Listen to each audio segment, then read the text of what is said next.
और चलिए अब बात करते हैं लोकतंत्र की। जिन 112 लोगों को पद्म विभूषण, पद्म भूषण और पद्मश्री पुरस्कार दिए गए, उनमें फिल्म अभिनेता अनुपम खेर, फिल्म निर्देशक मधुर भंडारकर भी शामिल हैं। सम्मान मिलते ही अनुपम खेर, मधुर भंडारकर और मालिनी अवस्थी सोशल मीडिया पर निशाने पर आ गए। उन पर मोदी भक्त होने के अब आरोप लग रहे हैं।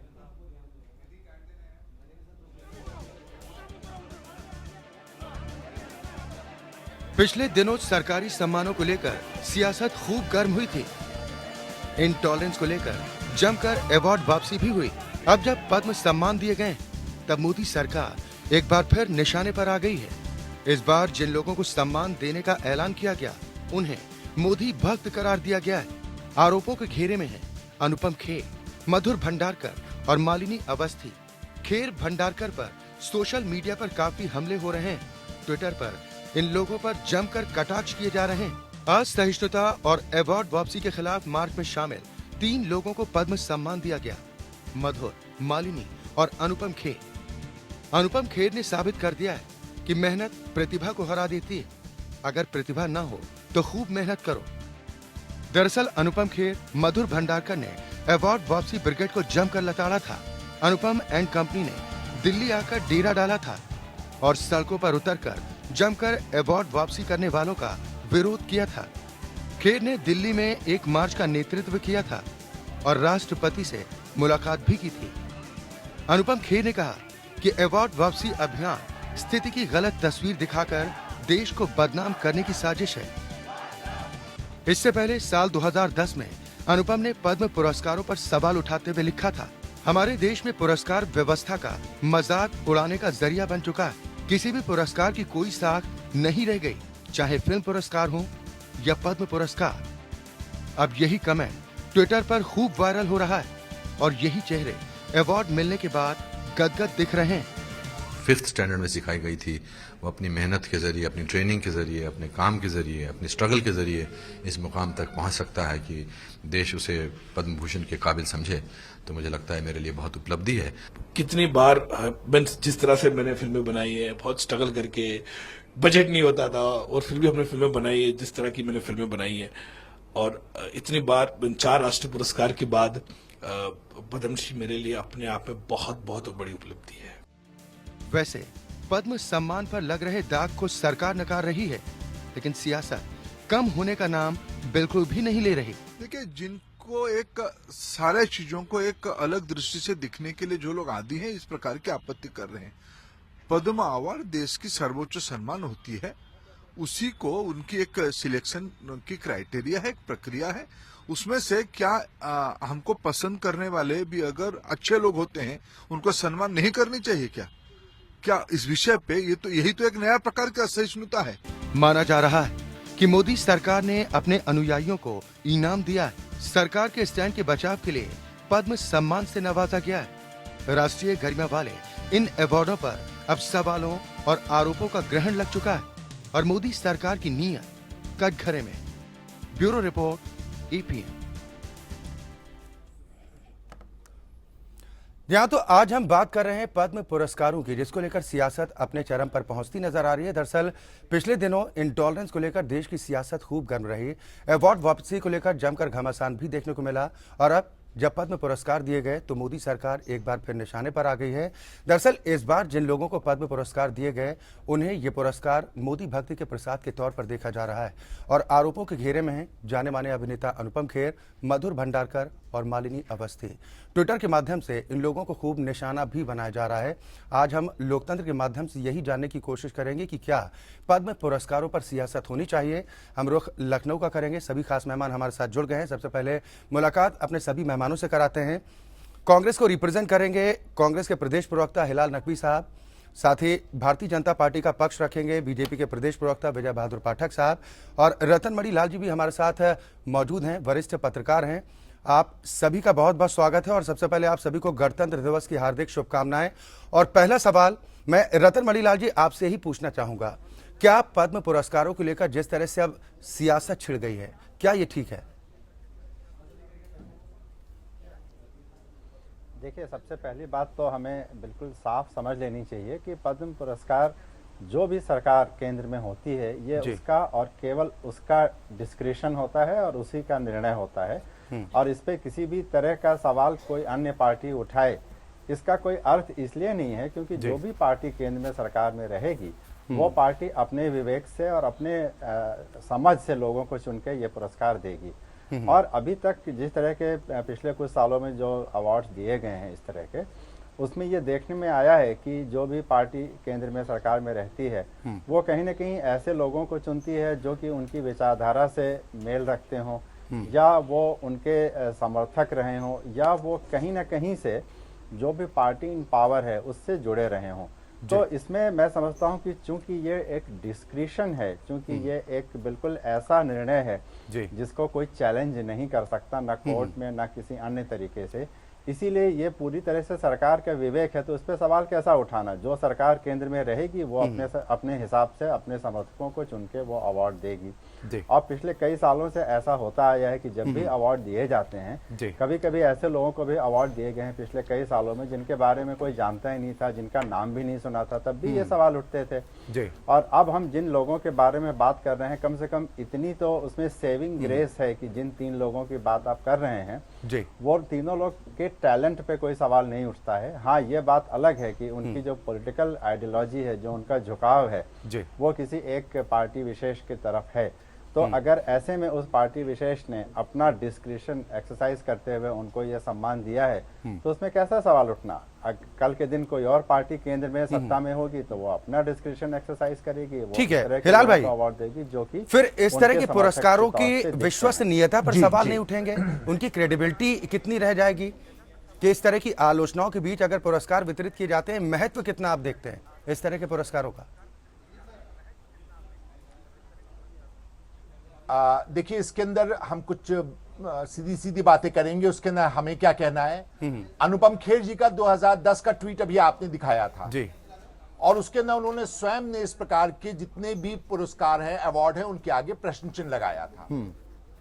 आज उनको जब वो मिल गया पुरस्कार, तो वो पुरस्कार जो है वो उनकी मेहनत से मिल रहे हैं। तो इसलिए उसके ऊपर प्रश्न चिन्ह लगाने वाले को स्वयं ही पुरस्कृत है, और इस प्रकार के जो प्रश्न चिन्ह है वो लगातार लगते रहे। और अगर हमको सही याद है तो पिछले साल जब हुआ था तब भी हुआ था, तब तो यहां तक ही हुआ था कि साहब भ्रष्टाचार का भी आरोप लगा दिया गया था। लेकिन देखिए, ये बात बिल्कुल सही है जो मणि जी कह रहे हैं। निश्चित रूप से बहुत सीनियर पत्रकार हैं, उनका जो ये कहना है कि ये सरकार का डिस्क्रिशन होता है, सरकार किसको देगी किसको नहीं देगी ये सरकार का अपना निर्णय होता है।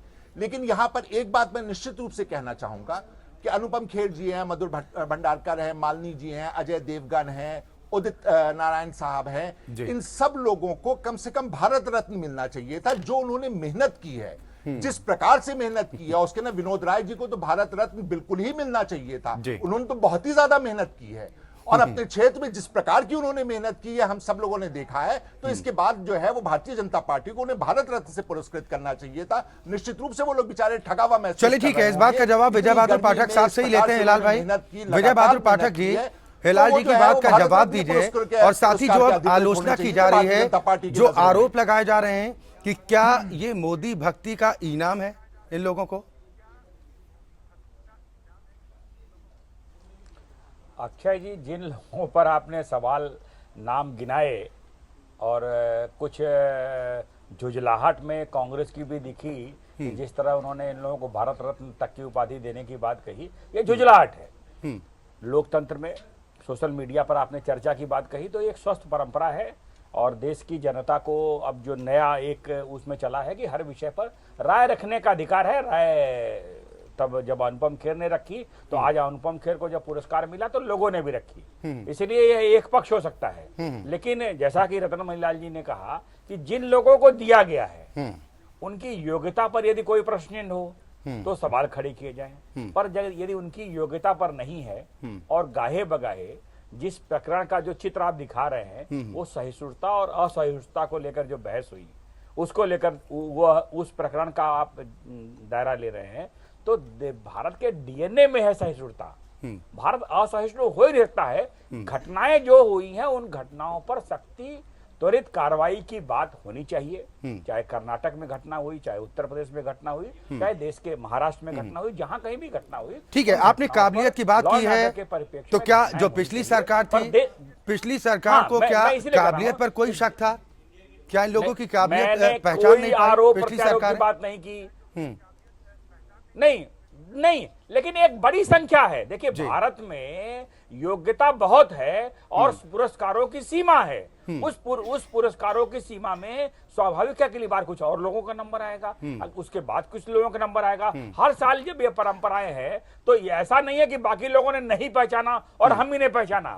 जो यहाँ पर देखिए, यहाँ के लखनऊ मेडिकल कॉलेज के वीसी को भी दिया गया है। यहाँ उत्तर प्रदेश में मालिनी अवस्थी पहले उत्तर प्रदेश सरकार की ब्रांड एम्बेसडर थी। तो लगातार मैंने कहा कि जो लोग, जिन लोगों को हम लोग, एक लंबी श्रृंखला है और उन लंबी श्रृंखला में बहुत लोगों को हम व्यक्तिगत रूप से नहीं जानते हैं, पर जिन लोगों को हम व्यक्तिगत रूप से जानते हैं और जो लोग भी पैनल बैठे हैं, ठीक है, फिर यही नाम क्यों? विजय बहादुर पाठक साहब, सवाल तो उठेंगे ही। आपने कहा कि ऐसे लोगों की एक लंबी चौड़ी लिस्ट है जिन्हें ये पुरस्कार मिलना चाहिए। अनुपम खेर, मधुर भंडारकर और मालिनी अवस्थी ही क्यों?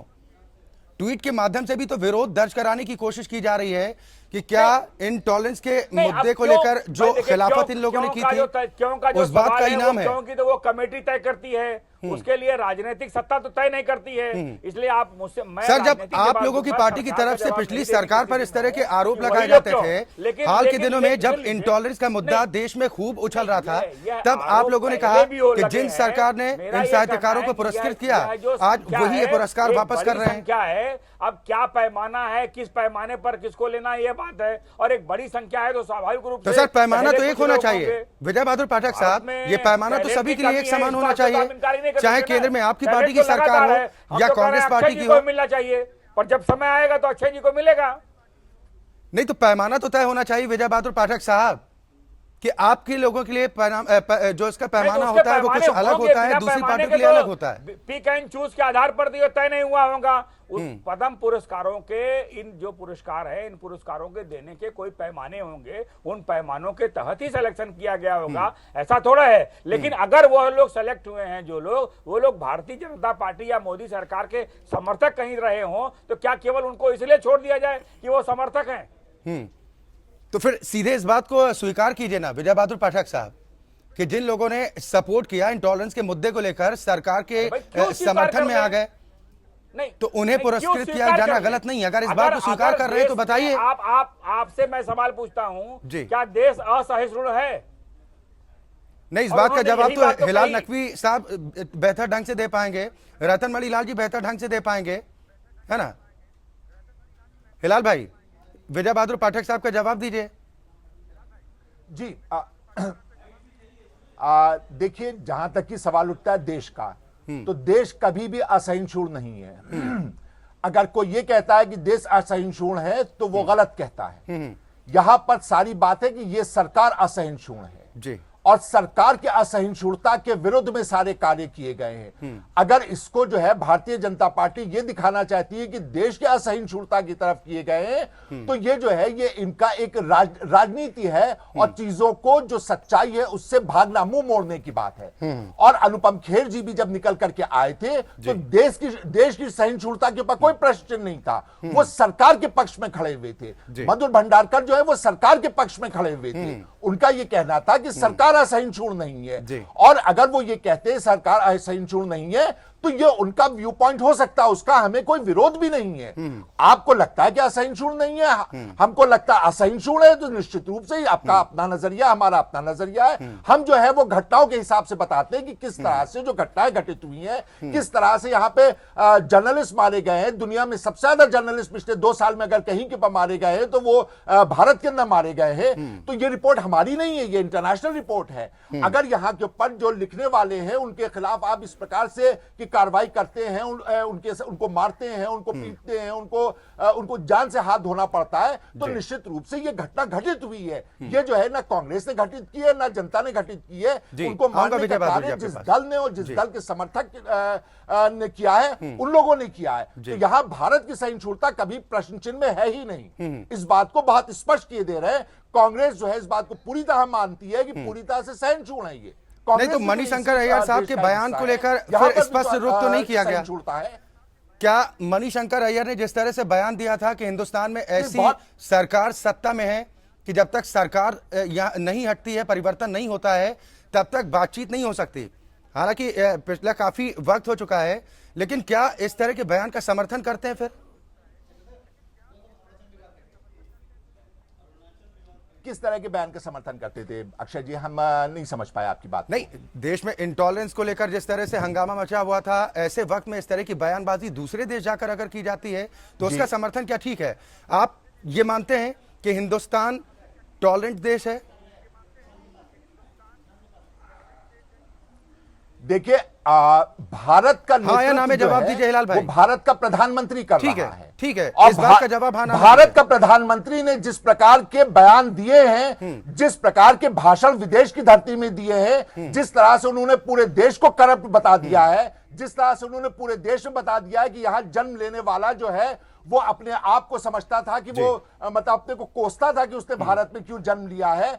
जो हमारा नेतृत्व किया है वो प्रधानमंत्री जी ने नेतृत्व किया है। जी। इस प्रकार के बयान विदेश की धरती में जाकर के हमारे प्रधानमंत्री जी ने दिया है। जो मणिशंकर अय्यर जी वो देश का नेतृत्व नहीं कर रहे थे, ना पार्टी का नेतृत्व कर रहे थे। तो लेकिन सर जब आप नेतृत्व प्रधानमंत्री नहीं जाते कर रहे हैं, तो वो देश का थे, लेकिन नेतृत्व एक करते हैं, अपनी कद्दावर पार्टी नेता का के तौर पर नेतृत्व उनकी करते हैं। पहचान है।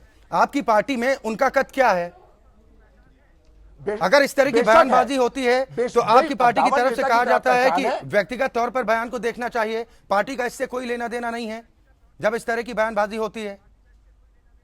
तो सर जी, एक क्या नाव वो- की सवारी कीजिए ना। अक्षय जी, क्या वो भारत सरकार का प्रतिनिधित्व कर रहे थे? क्या वो सर, तो भारत कोई सरकार कुछ भी का बोलेगा। प्रतिनिधित्व कर रहे थे?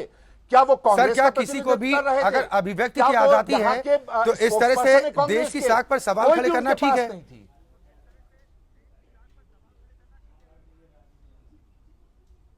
हिलाल नहीं जी, सुन पाए अक्षय जी।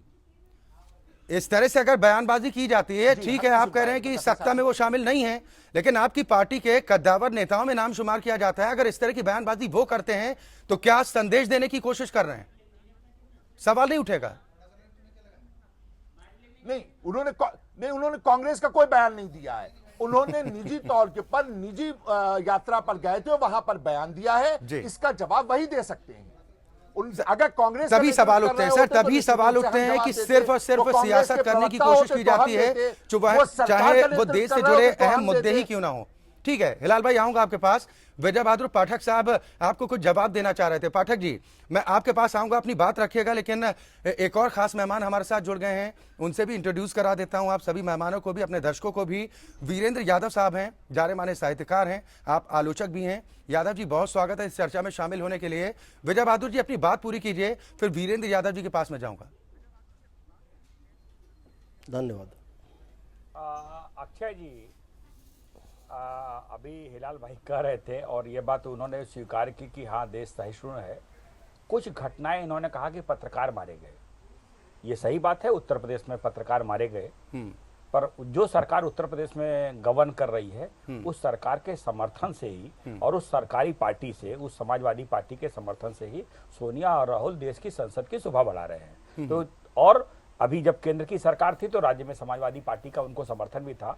तो अगर उत्तर प्रदेश में घटना दादरी जैसी होती है, उत्तर प्रदेश में शाहजहांपुर में पत्रकार मारे जाते हैं, तो लॉ एंड ऑर्डर का सब्जेक्ट है और कानून व्यवस्था राज्य का विषय है। राज्य की सरकार को एक्ट करना चाहिए।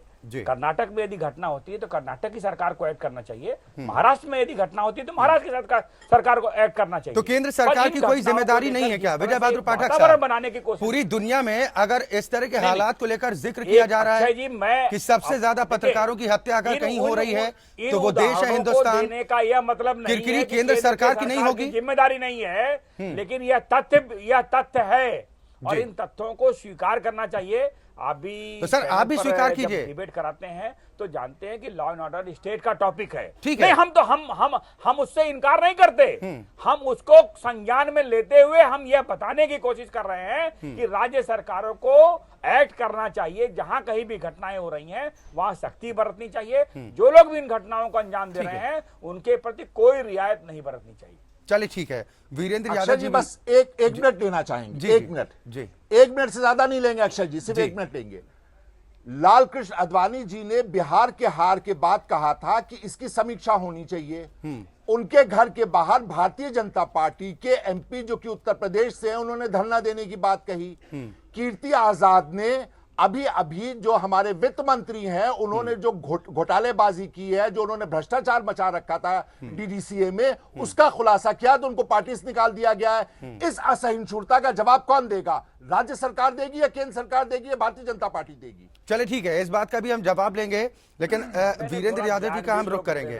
सर आप ठीक है, विजय बहादुर जी आऊंगा आपके पास। कंपनी के सीईओ वीरेंद्र यादव जी, किस तरह से आप देखते हैं इससे पूरे घमासान को, पद्म पुरस्कारों को लेकर जिस तरह से सियासी जंग छिड़ती हुई नजर आ रही है, क्या आपको नहीं लगता कि इन पुरस्कारों की क्रेडिबिलिटी पर अब सवाल उठ रहे हैं? क्या ऐसा ठीक है?